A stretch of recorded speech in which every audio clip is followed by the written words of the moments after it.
I do come here. I speak Spanish. I've worked in Spanish for 30 years. I really want to get to know the immigrant community here in Providence and in Rhode Island. All I can claim is in the 18 years that I have been here, I've worked hard and I've done my best. So that's what 18 years feels like.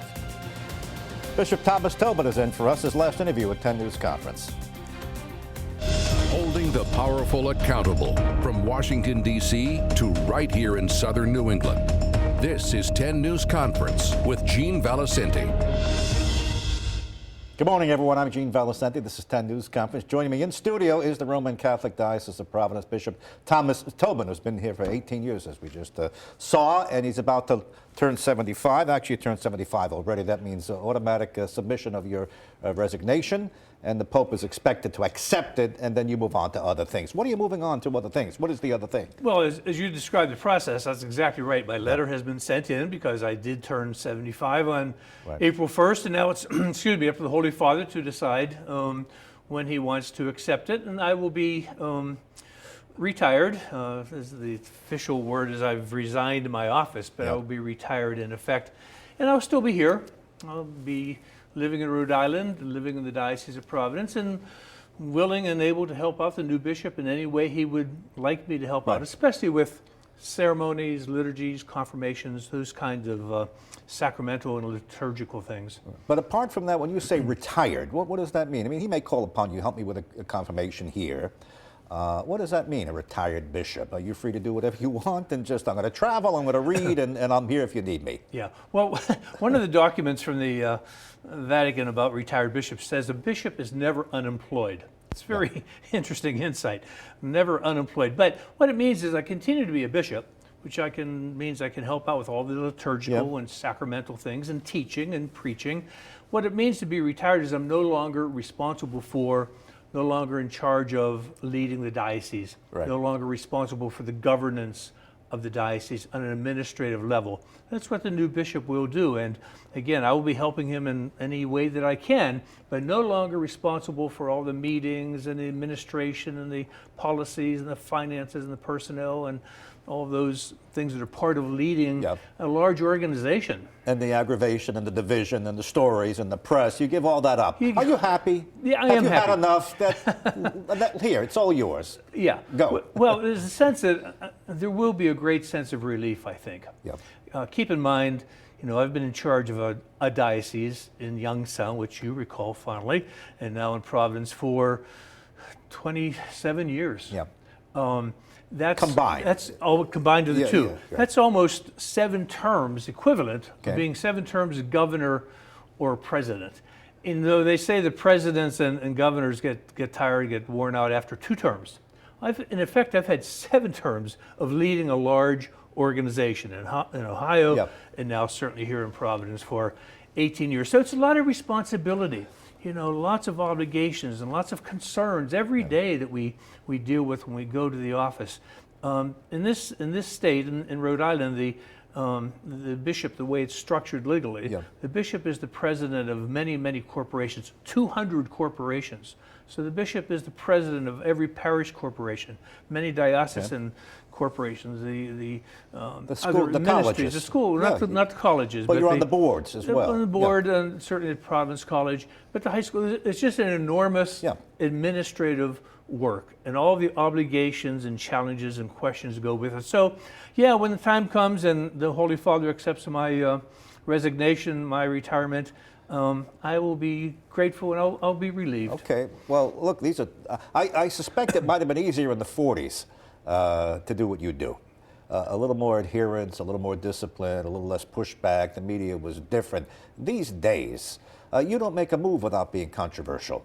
And I suppose when you say, I'm ready to leave, there are plenty of people who say, he's ready to leave. It's about time, Yeah, go ahead. People have already said they're having parties when I retire. So. Well, is that true? Now, you have a good sense of humor about this, but you've been kind of divisive. And you know, listen, we're not breaking news here. Sure. You have fans, but you have a lot of detractors. So go ahead. Take it by the horns and let's go. Well, I think anyone in a position of leadership today, in today's world, in today's nation, in today's church, is going to be somewhat controversial and somewhat divisive. I mean, you talk about the Holy Father, the Pope, or other bishops. In the political realm, you talk about the president, past or present, or Right. the governor. Anyone in a leadership position is going to cause some division, some controversy, and that's certainly true for a bishop today in the Catholic Church. If a bishop is doing his job, if he's preaching the gospel, if he's maintaining the traditional teachings of the church, there are going to be a lot of people who don't accept that, who reject it, and sometimes it becomes very, very personal. But that's the job of the bishop, to teach the truth, to teach the faith. Now in a very secular society, in a society that doesn't accept spiritual things and things religious, the values have changed, the practices have changed. So anyone who's doing his job as a bishop will have some enemies if he's doing his job well. I don't know if you have a thick skin personally, inwardly. Those who profess to have a thick skin, everything bothers. People are bothered by a lot of things in the privacy of their own thoughts. But outwardly, you appear to have a thick skin. You just went through this whole thing with the no dispensation for corned beef, Yes. right? You got hammered for that. Yeah. You did. What would you say about that? A lot of people think it was. You've heard that. So, he's being a little vindictive on the way out, little spank on the way out because you didn't listen to him all the time. Yeah. No, well, again, something like that, a very practical thing like the dispensation for St. Patrick's Day, that's a very specific, very, very practical kind of thing. But there are larger issues, too, in terms of teachings of the church and the faith and the commandments. I want to get to all of that, but Sure. this kind of was sort of the last thing on the way out. Yeah. And it did leave a little sour taste. It may be the last thing, who knows, at this point. Oh, you have more planned for us? No, I don't think there's time for anything else. Right. No, I know what you mean, though. You know what, yeah, go ahead. No, that was a function of when St. Patrick's Day was and when Lent was. It had nothing to do with my impending retirement. You know, and I understand completely the whole thing with corned beef on St. Patrick's Day on a Friday in Lent. That's one of those somewhat humorous things where Catholic culture collides with popular culture. On the other hand, it was also in some ways a very serious thing because the disciplines of Lent, the fasting, the prayer, the abstaining from meat, sacrifices, they have a purpose. And the purpose of those things is to help us to share in the suffering and death of Jesus, suffering and death of Christ. So you don't dispense from those things lightly, and if you do dispense from them, there should be some other way of sharing that. So in a way, it was a humorous thing, and I understood in the reaction. But on the other hand, it was a very serious thing because we're dealing with the sacrifices and the spiritual nature of Lent that helps us to be related to Jesus Christ and his suffering and death. And by the way, keep in mind that we did give dispensations to anybody who asked. So if they had a reason, they just had to ask and they got a dispensation. So much more to talk to you about. But you had given the dispensation years ago without a thought, and then you kind of reversed yourself. Let me tell you what happened to me. I was at a couple of corned beef dinners, and this came up, and you came up. Of course. And they were not saying very flattering things. And I found myself saying, listen, he's really nice, one-on-one. I know him a long time. Sure. I went out when he came from Ohio. That's what I get. So, you know. Well, again, I think people have to keep things in perspective. Again, I understand it was one of those things that caused a lot of emotion at the time and a lot of response. On the other hand, you know, what we were asking people to do was to not eat meat on a Friday in Lent. There are Christians around the world who are suffering martyrdom and dying for their faith every day. Every day, even as we speak today. There are people dying for their faith because of their faith in Jesus. I asked people not to eat meat on Friday, and it was like Third World War.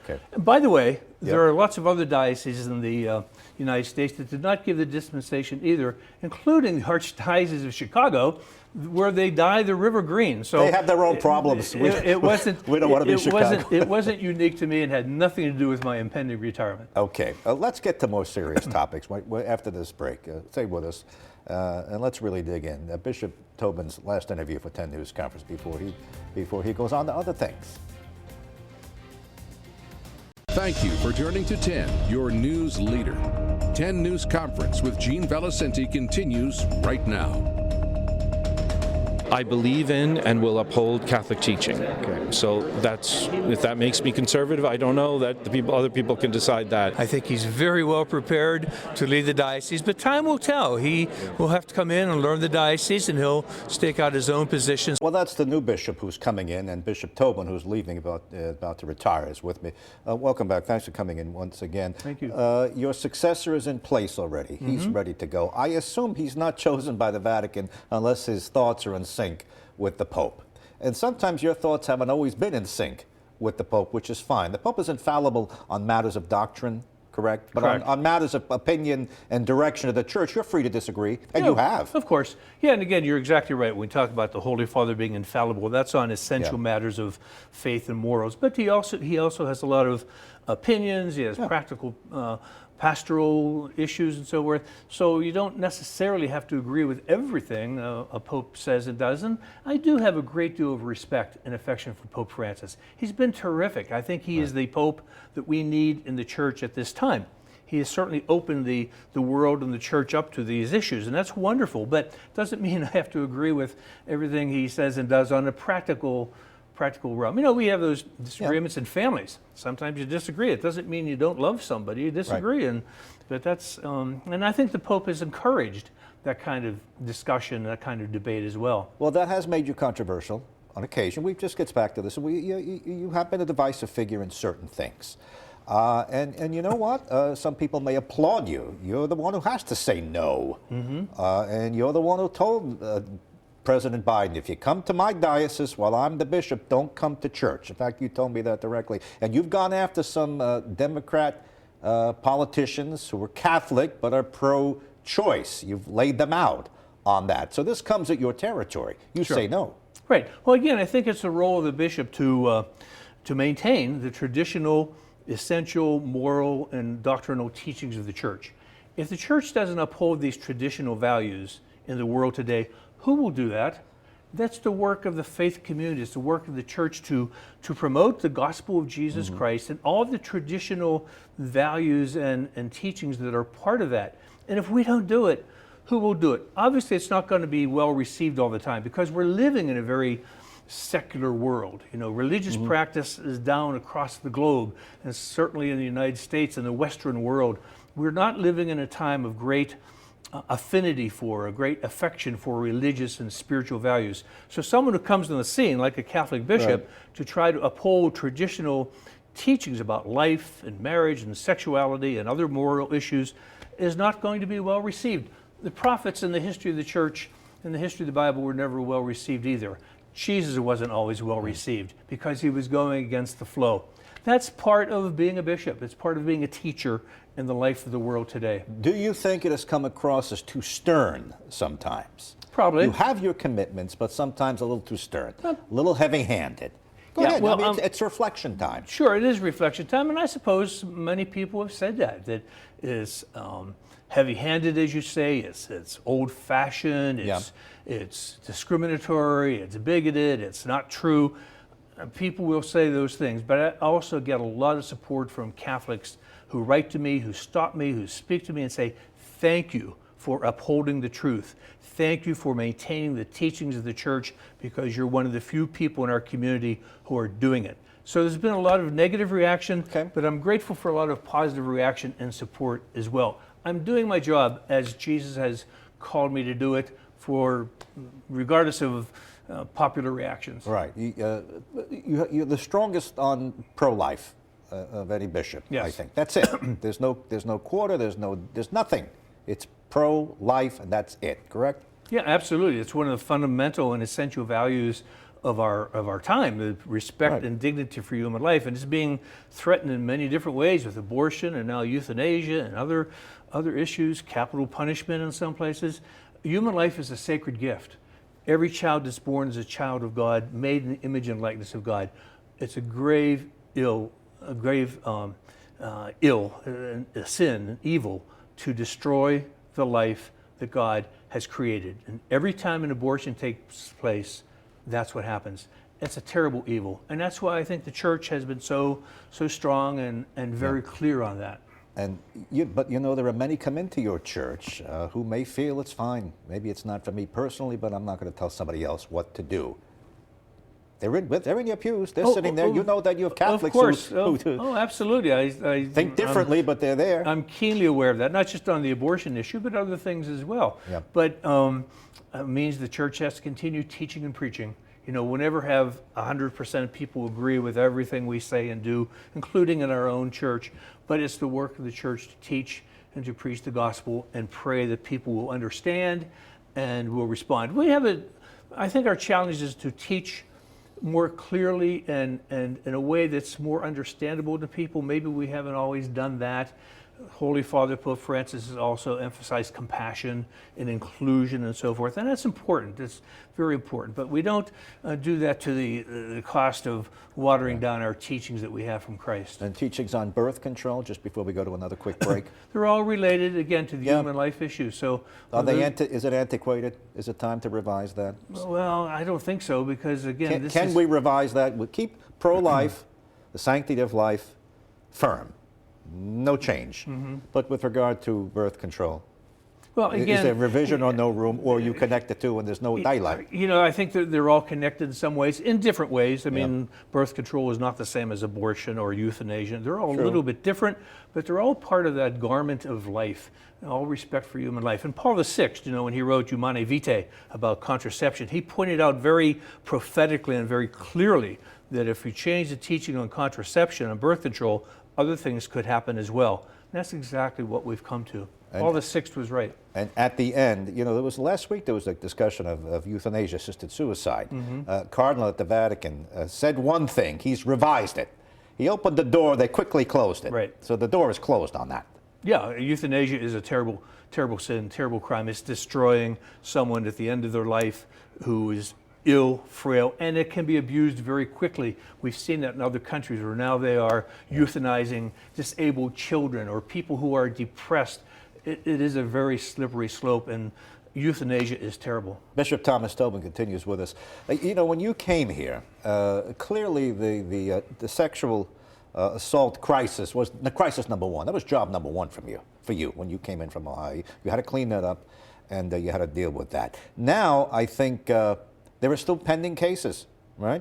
This was all kicked up again with a report to the Attorney General, correct? What's pending in your mind? Right. How many you have pending? What's outstanding? Right. Well, just to backtrack a little bit, my predecessor, Bishop Mulvey of blessed memory, really was the one who dealt with the first wave of sexual abuse crisis. That was all settled, at least in a legal and financial point of view, before I got here. So Bishop Mulvey did a lot of that. But then, as you say, it has reemerged again, and it will be a constant process going forward. I don't think there's a final point where we can say it's all done. And we have to keep in mind, every time we deal with these things, whether it's lawsuits or financial reports or money or whatever, behind all this are people, the victims, the survivors of sexual abuse who have suffered a great deal. And we never want to lose sight of that fact as we talk about numbers and surveys and demographics and litigation and all that. We're talking about real people.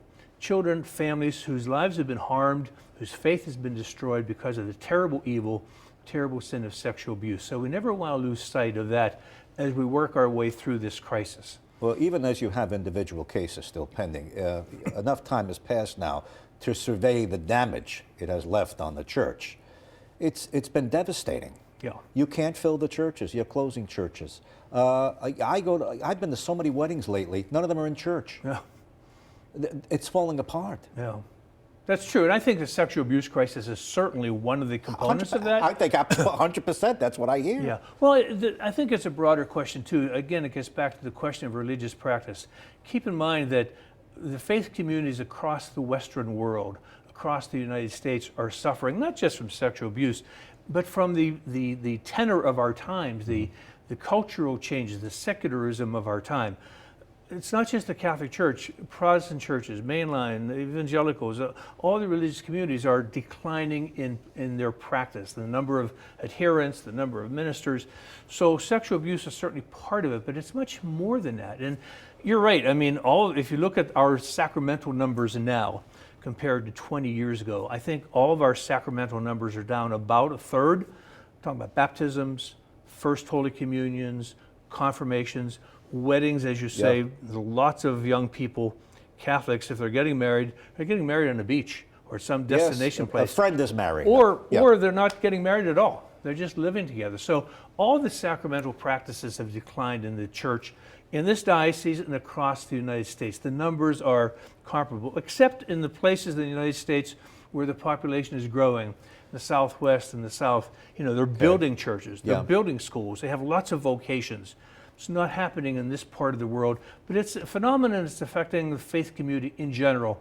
The Episcopal Church is suffering. I mean, the Lutherans in Germany are collapsing. It's just so many places that the practice of religion is fading away, and that's tragic. It's very sad. Well, I don't see a reversal, at least in the U.S. or the Western world. The future is in Africa. The future is in South America, Central America. Especially in Africa is where the church is growing by leaps and bounds. So it's a generational thing. It was different 50 years ago, as you said. God willing, it will be different and better 50 years from now. But this is the hand we've been dealt with. This is the reality we're dealing with. What do? We don't throw up our hands and quit. We continue doing our work. We work as well as we can, as hard as we can. We do our best, but we also recognize that in the end, God is in charge. He's the one that has to bring this to completion, and someday He will. In the meantime, we work hard and we do the best we can, and we minister to those who are coming to us, and we reach out to invite others in. Well, the Mass recounts the Passion, the bad news first, but then the good news is the resurrection. Is the resurrection at the end. So the bright spots. Catholic school enrollment spiked during the pandemic. Yes. So there's something there. Our Catholic schools are doing pretty well right now. As you say, they've increased enrollment for the most part across the diocese. So our schools are as healthy now as they've been in a number of years. And you talk about different events. I had a confirmation at the cathedral last Sunday. We had 9 parishes represented, 90 kids who were confirmed. We had more than 1,000 people in our cathedral. The church was very much present and alive. And across the diocese, I'm hearing from pastors that their attendance at Easter Sunday was wonderful. The churches were filled. If everybody who came to Mass on Easter came every Sunday, as they should, it would be a very different church. And when you go to the Vatican, they line up to get in. Isn't that interesting? Yeah, and now they have 2 doors. One if you want to pray, one if you want to be a tourist. You go there, they can't wait to get in. There's still a lot of interest. Basilica. Still a lot of interest in the church and in faith. So we need to build on that. But we can't just be discouraged by the decline in numbers, because as I go around the diocese, I see all the good stuff that's going on. We've expanded our Catholic charity outreach with Emmanuel House, the homeless shelter that you've reported on, and Keep the Heat On, and the St. Martin de Porres Center, and Gabriel's Call that helps new moms and newborn children. We have so many great things going on around the church. We need to focus on those too. It's a blessing. It's a gift. And not just for Catholics, by the way. All of our services are open to non-Catholics as well. Well, I think it was a good interview. I think we covered a lot of things We here. did in a short time. Do you feel you're free to speak a little more freely now that you're about to give it up? It's somebody else's headache now. Well, now that I'm about to give it up, I'll be speaking less.